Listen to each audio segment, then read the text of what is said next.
Academy faculty and staff would like to have a public declaration that we are children of God. O ang pulong sa Ginoo nagaingon kanamo diri kanatong tanan sa Romans 8:14 to 17. For as many as are sons of God. For you did not receive the spirit of bondage again to fear, but you received the spirit of adoption by whom we cry out, Abba, Father. The Spirit Himself bears witness with our spirit that we are children of God. And if children, then heirs, heirs of God and joint heirs with Christ, if indeed we suffer with Him, that we may also be glorified together.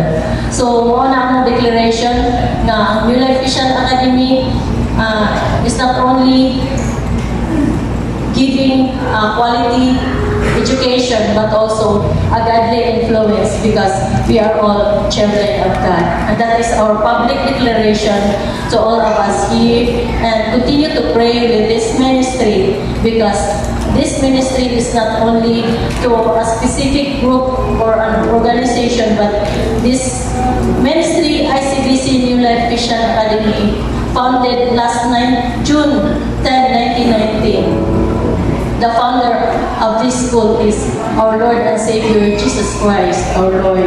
So regardless sa atong gihatag na talent sa Ginoo sa ato, we are all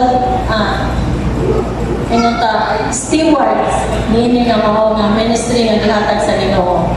Ug salamat sa mga teachers nga niya karon, makita ninyo they are all willing to be a silent hero to our learners sa New Life Christian Academy. We will sing We Belong to God. Usa ka kanta na, usa ka nindot nga pagkanta na makaingon ta, Lord, here we are. And we will sing and we will commit this for the glory of our Lord Jesus.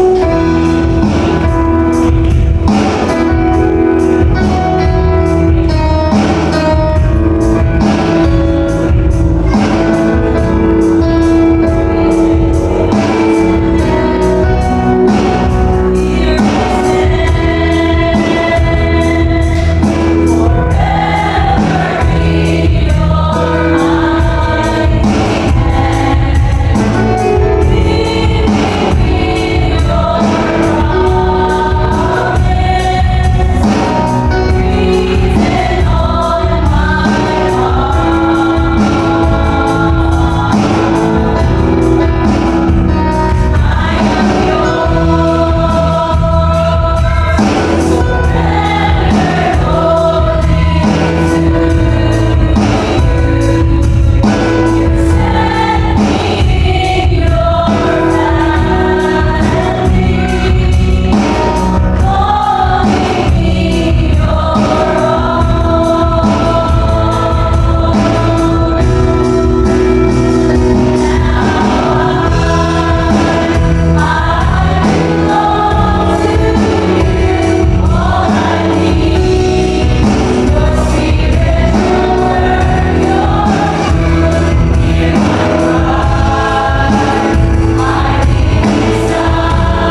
impart sa among mga learners from preschool to senior high school. To God be all the glory and honor.